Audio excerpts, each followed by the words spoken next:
열왕기하 9장 27절에서 37절까지 말씀을 교독합니다.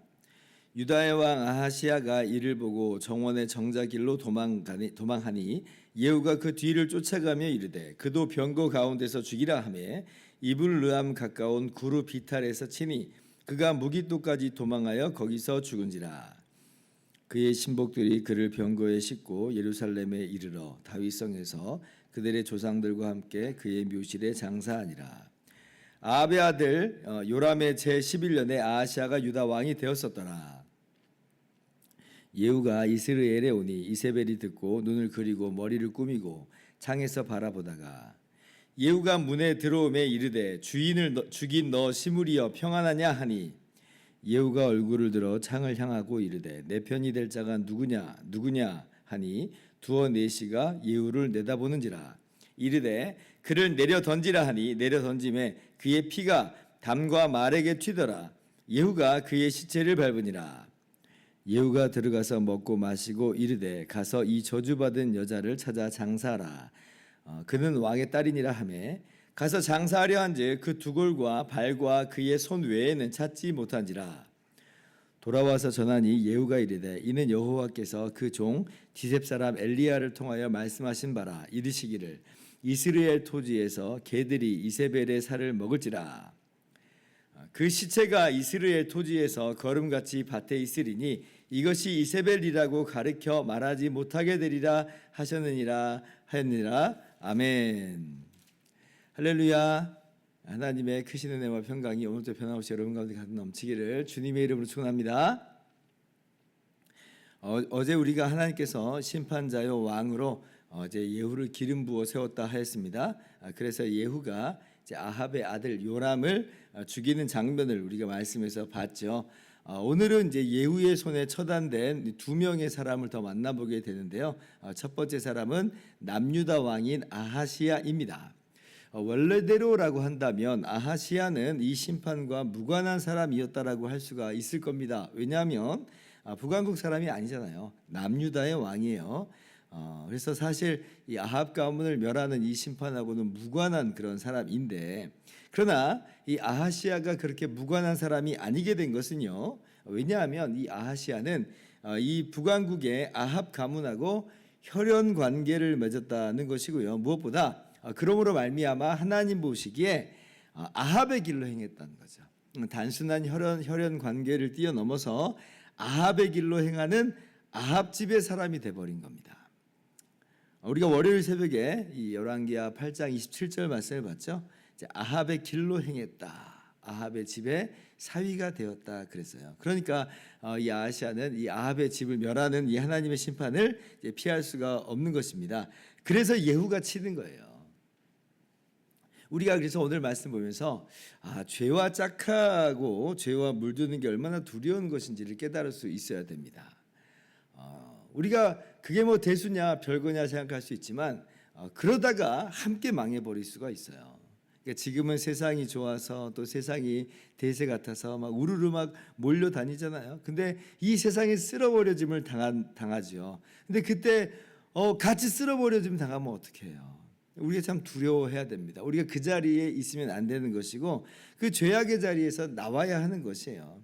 예레미야 51장 45절 나의 백성아 너희는 그 중에서 나와 각기 여호와의 진노를 피하라. 머지않아 하나님께서 바벨론을 치실 것인데 멸망시키실 것인데 심판하실 것인데 거기 계속 머물러 있다가는 함께 망한다는 겁니다. 그래서 내 백성아 나와라. 이것을 요한계시록 18장 4절에 그대로 받아서 말씀하여 주시죠. 또 내가 들으니 하늘로부터 다른 음성이 나서 이르되 내 백성아 거기서 나와 그의 죄에 참여하지 말고 그가 받을 재앙들을 받지 말라.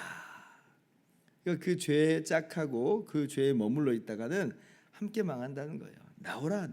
우리가 꼭 기억해야 되겠습니다. 그러므로 오늘 우리가 머문 그 자리가 혹시 죄의 자리고 죄와 짝하는 자리라면 그 자리를 나오실 수 있기를 바랍니다. 오늘 두 번째 망한 사람이 나옵니다. 누구냐면 바로 이세벨이에요. 이세벨이 어떤 사람인지 우리가 잘 알고 있죠. 아합 가문을 망하게 한 이 죄의 본체와도 같은 사람이 바로 이세벨입니다. 원래 아합이 악한 왕이었어요. 이스라엘 대대로 모든 왕들이 악한 것처럼 아합도 악한 왕이었는데, 근데 아합은 그 중에서도 특별히 악한 왕이라고 합니다. 왜 그러냐라고 할 때 열왕기상 21장 25절을 보니까 그의 아내 이세벨이 충동하였다 그래요. 그러니까 이세벨의 충동을 받고 아합이 더 이 죄의 아주 그냥 대범해지고 또 죄악에 물든 이제 그런 사람이 되어 갔다라고 하는 것이죠. 그러니까 이 이세벨이 굉장히 악한 영향력을 미쳤어요. 이스라엘의 바알 종교를 들여놓은 장본인이고 또 엘리야 선지자를 그렇게 죽이려고 달려들었던 사람이 바로 또 이 이세벨입니다. 그래서 이제 아합의 아들이 이제 아합의 뒤를 이어서 이제 왕이 됐었죠. 요람의 형인 아하시아가 왕이 됐었는데, 근데 그 아하시아도 아주 악한 길을 가고 악한 길을 갔다고 그래요. 왜 그러냐? 아버지의 길을 갔을 뿐 아니라 어머니의 길로 행했다 그래요. 어머니의 길로 행했다. 그러니까 이 어머니였던 이세벨이 아합뿐만 아니라 아하시아에게도 영향을 미쳤습니다. 뿐만 아니라 요람에게도 영향을 미친 것으로 보여요. 물론 요람은 이 아하시아의 동생 이 요람 왕은 이제 등극했을 때 바알 종교를 좀 없이 한 것 같습니다. 바알의 주상을 깨트려요. 그런데 나중에 이제 예후가 종교 개혁을 할 때에 바알의 신전을 다 깨트리고 바알을 믿는 사람들을 다 제거하거든요. 아니 요람이 바알의 주상을 깨트렸는데 어떻게 이렇게 이 바알의 종교가 여전히 버젓이 행해질 수 있느냐라고 할 때 아마 그것은 이세벨의 영향력이 건재하다는 거죠. 이세벨의 영향이 건재하다 하고 혹은 요람에게도 영향을 미쳐서 요람이 그 정책을 철회했을지도 몰라요. 아무튼 이 이세벨은 대대로 지금 악한 영향력을 미쳤던 그런 사람이에요. 그래서 하나님께서 엘리야에게 이제 아합 가문에 대한 심판을 선포케 하실 때에 특별히 누구도 언급하냐면 이 이세벨에 대한 심판도 언급합니다. 그러니까 예전에 여로보암의 집을 심판하신다라고 할 때, 그리고 바하사의 집을 심판하신다라고 할 때는 그냥 그 사람들의 이름만 언급됐거든요. 근데 이제 아합 가문을 심판하신다라고 할 때는 아합뿐 아니라 그의 아내인 이세벨도 언급을 해요. 열왕기상 21장 23절에 이세벨에 대해서도 여호와께서 말씀하여 이르시되 개들이 이스라엘 성읍 곁에서 이세벨을 먹을지라 그렇게 얘기해요. 그러니까 이세벨에 대한 심판을 콕 찍어서 또 이야기하는 거죠.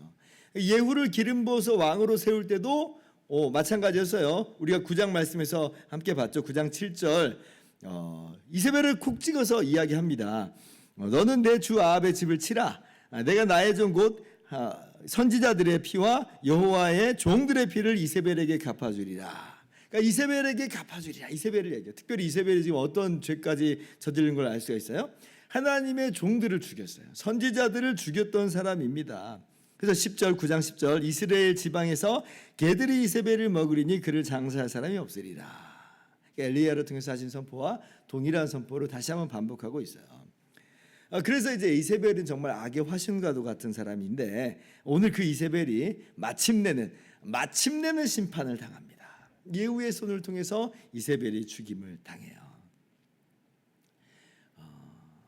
근데 이제 예후가 이제 내 편이 될 사람이 누구냐 하니까 넷이가 이제 두 사람이 내다보잖아요. 그래서 그를 던지라 하니까 이제 이세벨을 던집니다. 그러니까 이세벨이 떨어져서 죽어요. 그의 피가 말과 담에 튀더라.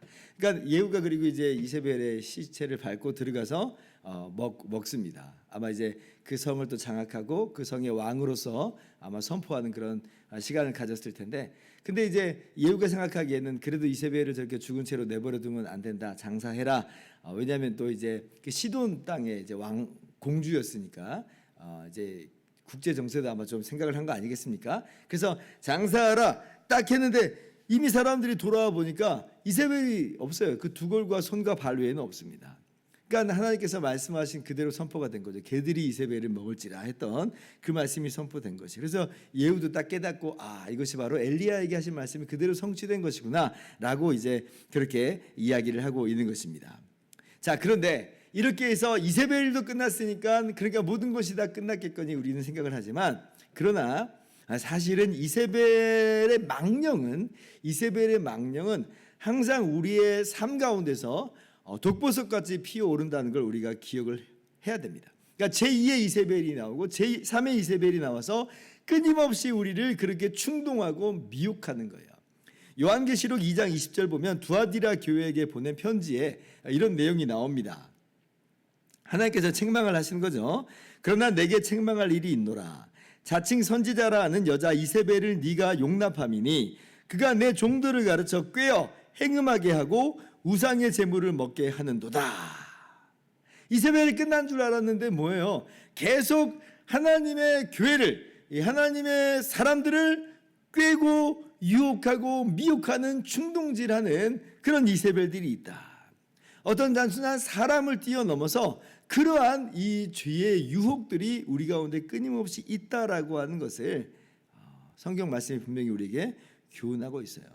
그래서 우리는 항상 경계해야 됩니다. 경계해야 돼요. 혹시 내가 이세벨의 충동을 받고 있는 것은 아닌가? 내가 이세벨을 가까이 내 마음 가운데 두고 있는 것은 아닌가?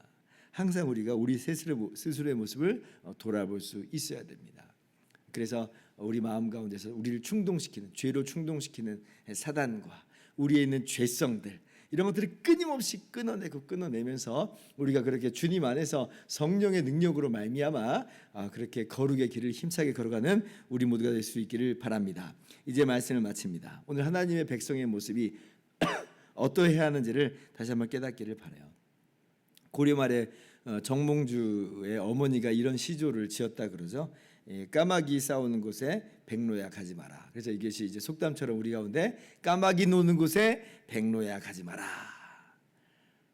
같이 까마귀 될까 하노라 하는 거죠.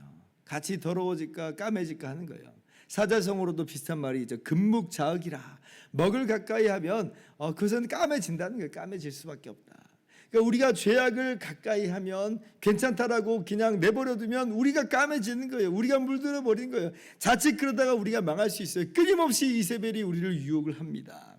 그러므로 우리가 정말 하나님의 백성답게 항상 순결한 하나님의 자녀여 백성이요 주님의 신부된 교회로서의 삶을 살아갈 수 있기를 바라고, 이세벨의 망령들은 항상 되살아나기 마련인 줄 알아 끊임없이 제거하여 나가는 우리 모두가 될 수 있기를 주님의 이름으로 축원합니다.